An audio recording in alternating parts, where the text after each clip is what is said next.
నమస్తే, నా పేరు శిరస్రావు. సమీప భవిష్యత్తులోనే ఎన్నికలు రాబోతున్నాయి. జగన్మోహన్ రెడ్డి అయితే కొత్త ముఖాలను తీసుకురాబోతున్నారు. బట్ ఇప్పటివరకు తెలుగుదేశం పార్టీ మాత్రం ఇంకా ఆచితూచి వ్యవహరిస్తుంది. ఎందుకు అలాంటి పరిస్థితి వచ్చింది తెలుగుదేశం పార్టీలో అనేది మనం ఇంటరాక్ట్ అయ్యేటువంటి ప్రయత్నం చేద్దాం. ప్రస్తుతం రామారావు గారు మనకు ఎమ్మెల్సీ అందుబాటులో ఉన్నారు జూమ్ లో. నమస్తే అండి రామారావు గారు. నమస్కారం అండి. నమస్కారం సార్, నమస్తే. సో జనరల్ గా ఎలక్షన్ అనగానే కొంచెం దూకుడుగా వ్యవహరిస్తూ ఉంటారు. తెలుగుదేశం పార్టీ వైసీపీ కన్నా దూకుడుగా ఉన్నట్టు అనిపిస్తుందా, దూకుడుగా లేనట్టు అనిపిస్తుందా మీకు? అంటే మా పార్టీ గురించి అడుగుతున్నారా, తెలుగుదేశం పార్టీ గురించి అడుగుతున్నారా? మీ పార్టీ గురించే.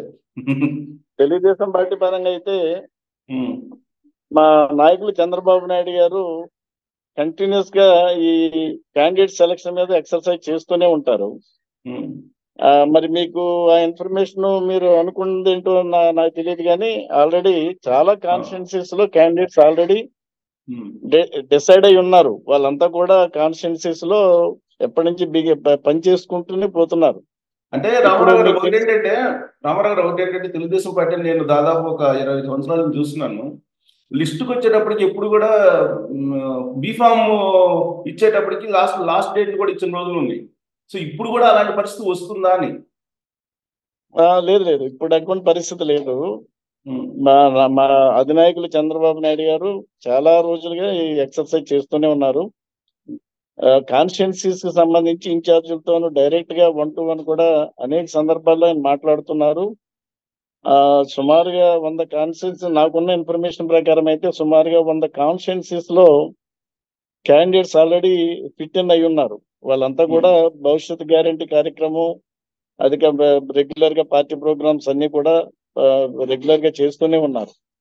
కాకపోతే కొన్ని కాన్స్టిట్యున్సీస్ సంబంధించి కొన్ని రిజర్వ్డ్ కాన్స్టిట్యున్సీస్ పరంగా కానీ, లేకపోతే మనం ఏదైతే కొంత పొత్తులు యాంటిసిపేట్ చేస్తున్నామో జనసేన పరంగా కానీ, కొన్ని కాన్స్టిట్యున్సీస్ లో ఇంకా క్యాండిడేట్స్ పొత్తులు ముందు ఖరారైతే మిగతా క్యాండిడేట్స్ ను కూడా ఫిక్స్ చేసుకోవడానికి అవకాశం ఉంటుంది.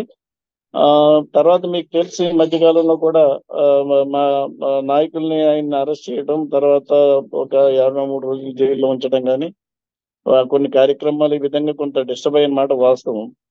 బట్ ఆయన ఇప్పుడు కూడా దీని మీద ఎక్సర్సైజ్ చేస్తూనే ఉంటారు. మాకు ఇంత ముందు గతంలో మాదిరిగా ఇప్పుడు అటువంటి పరిస్థితి ఏమి లేదు. అంటే మీ పార్టీకి ఎంపీ క్యాండిడేట్లు లేరు, ఎమ్మెల్యే క్యాండిడేట్లు లేరు అని చెప్పి వైఎస్ఆర్ కాంగ్రెస్ పార్టీ వాళ్ళు చెప్తున్నారు కదా, సజ్జల రామకృష్ణ చెప్తున్నారు. ఇప్పుడు అది ఎలా అనుకుంటారు? ఇప్పుడు వైఎస్ఆర్సీపీ కూడా క్యాండిడేట్స్ లేరని మేము అంటున్నాం. ఎందుకంటే వాళ్ళు కూడా క్యాండిడేట్స్ అడుగుకుంటున్నారు. అనేక చోట్ల ఎంపీ క్యాండిడేట్స్ ఎవరు కూడా కంటెస్ట్ చేయడానికి ముందుకు రావట్లేదు. అది కూడా మనం చూస్తున్నాం, పేపర్స్ లో కూడా చూస్తున్నాము. వాళ్ళు కూడా ఎంత ఎక్సర్సైజ్ చేస్తున్నారో చూస్తున్నాము. అదేం కాదు, ప్రజల్లో ఈ రోజున ఎంతో సానుకూలత ఉంది. 100% తెలుగుదేశం పార్టీ మేము గెలవబోతున్నాం.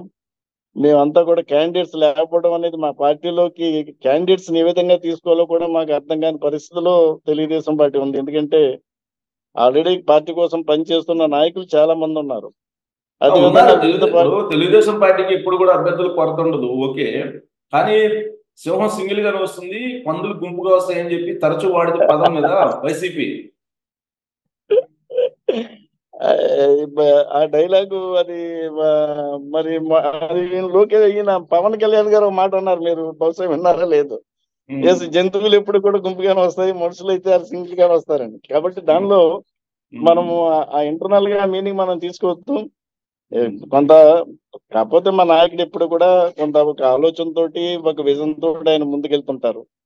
ఆ ఆస్పెక్ట్ లో కొంత క్యాండిడేట్ సెలక్షన్ కొంత ఆలస్యం కావచ్చు, కానీ ఇప్పుడు ఆ పరిస్థితి లేదు. ఎందుకంటే మేము చూస్తున్నాం కాబట్టి ఆ ఎక్సర్సైజ్ కంటిన్యూస్ గా నడుస్తూనే ఉంది. చాలా చోట్ల ఇన్ఛార్జీలు భవిష్యత్ గ్యారంటీ ప్రోగ్రామ్ కానీ, ఇతర కార్యక్రమాలు కానీ చాలా కంటిన్యూస్ గా చేస్తూనే ఉన్నారు.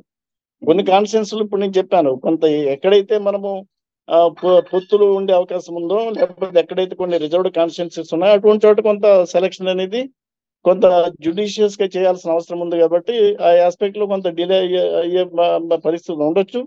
కాకపోతే ఆయనకి ఆలోచనలు ఉన్నాయి. నేను అనుకోవటము సంక్రాంతి తర్వాత క్యాండిడేట్స్ అందరూ కూడా సెలక్షన్ అంతా కూడా కంప్లీట్ అవుతుందని చెప్పి మేము అనుకుంటున్నాం. సార్, ఇంకోటి, రాష్ట్రంలో విచిత్రమైనటువంటి పొత్తు మీరు కొనసాగిస్తున్నారు. జనసేన బీజేపీతో పొత్తు అంటుంది, బీజేపీ కూడా జనసేనతో మేము పొత్తున్నాం అంటుంది. మీరేమో మేము జనసేనతో పొత్తు అంటున్నారు. అసలు ఎవరెవరితో పొత్తున్నట్టు అసలు? అంటే ఇక్కడ ఉమ్, తెలుగుదేశం పార్టీకి జనసేన పార్టీకి పొత్తైతే అది మీరు చూస్తున్నారు. అది 100% మాకు ఇంటిగ్రేషన్ చేయడానికి కూడా మేము ప్రయత్నాలు చేస్తున్నాం. అంటే కేడర్ లో కూడా చొచ్చుకుపోయేటట్టుగా జనసేన కానీ లేకపోతే తెలుగుదేశం పార్టీ కానీ కోఆర్డినేషన్ మీటింగ్స్ దగ్గర నుంచి అన్ని కూడా స్టార్ట్ చేశాం.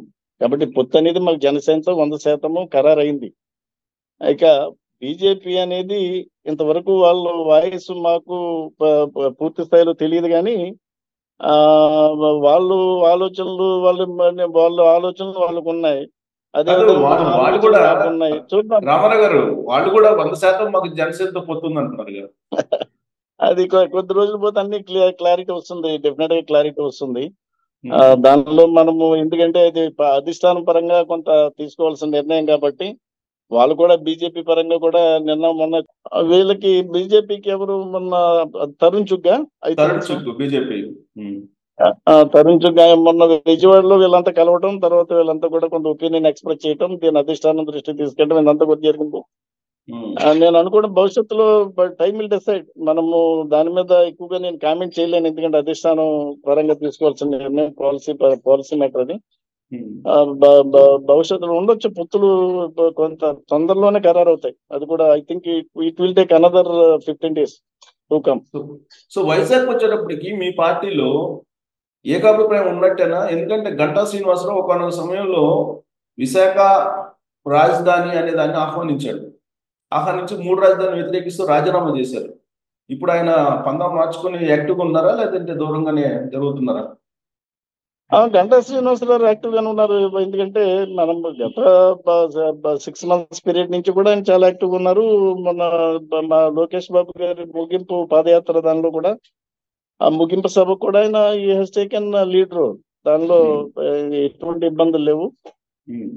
ఆయన యాక్టివ్ గానే ఉన్నారు పార్టీ పరంగా. ఇప్పుడు ఆయన విత్డ్రా చేసుకున్నట్టేనా? రాజీనామా గతంలో చేసిన రాజీనామా విత్డ్రా చేసుకున్నట్టేనా?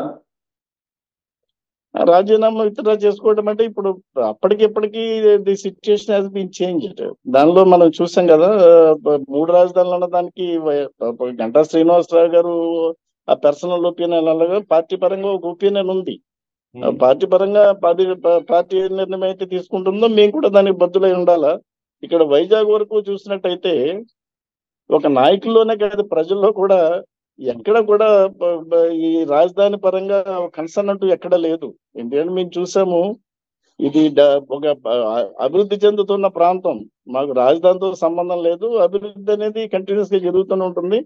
ఇంతకుముందు కూడా తెలుగుదేశం పార్టీ అధికారులు ఉన్నప్పుడు ఫైనాన్షియల్ క్యాపిటల్ గా మనం అప్పుడు అనుకున్నాము. తర్వాత అనేక స్టార్ట్అప్ పరిశ్రమలు కానీ ఇండస్ట్రీస్ కానీ తీసుకురావడం కూడా జరిగింది, సెంట్రల్ గవర్నమెంట్ ఇన్స్టిట్యూషన్స్ కానీ. కాబట్టి మాకు అభివృద్ధికి ఎక్కడ దోకలేదు. అదే విధంగా ప్రజలు ఇక్కడ కోరుకునేది ఏంటంటే ఎక్కువగా శాంతిని కోరుకుంటారు, ఒక ప్రశాంతమైన వాతావరణం కోరుకుంటారు. ఇప్పుడు రాజధాని అనేటప్పటికీ ఆ పేరు మీద ఇక్కడ ఒక ప్రశాంతమైన వాతావరణం కొంత పోతుంది అనేది ప్రజలందరిలో ఉన్న అభిప్రాయం. మేమంతా కూడా అమరావతి రాజధాని తెలుగుదేశం పార్టీ పరంగా కానీ విశాఖ ప్రజల పరంగా కానీ కట్టుబడి ఉన్నాం. ఇక్కడ ఎవరు మీరు ఏదైతే అభిప్రాయం చెప్పారో ఆ అభిప్రాయంతో ఒకనొక సమయంలో డివియేట్ అయ్యాడు కదా గంటా శ్రీనివాస్. అంటే ఇప్పుడు కూడా ఆయన ఆ ఒపీనియన్ తో ఆయన లేరు. ఇప్పుడు ఏదైతే పార్టీ అభిప్రాయం ఉందో ఆ అభిప్రాయానికి ఆయన కట్టుబడి ఉన్నారు. దానిలో ఇప్పుడు అందరూ కూడా మేమంతా ఒకే అభిప్రాయంతో ఉన్నాం పార్టీ పరంగా, నాయకులంతా కూడా. It is 1 year ago. Situation ఇప్పుడు మనం చూసాం. ఈ మధ్యకాలంలో జరిగిన పరిణామాలు రాజధాని పరంగా ఇక్కడ జరుగుతున్న పరిణామాలు కూడా మనం చూస్తున్నాము. ఇక్కడ విశాఖపట్నంలో ఏ విధంగా పరిస్థితులు ఉన్నాయి, తర్వాత ఈ వైఎస్ఆర్సీపీ ప్రభుత్వం ఒక నిజంగా రాజధాని తీసుకొస్తే ఇక్కడ పరిస్థితి ఏ విధంగా ఉంటుందో కూడా ప్రజలంతా కూడా గమనిస్తున్నారు. కాబట్టి ఎవరికో వేరే ఆలోచన లేదు, ఒకే రాజధాని కట్టుబడి ఉన్నాం.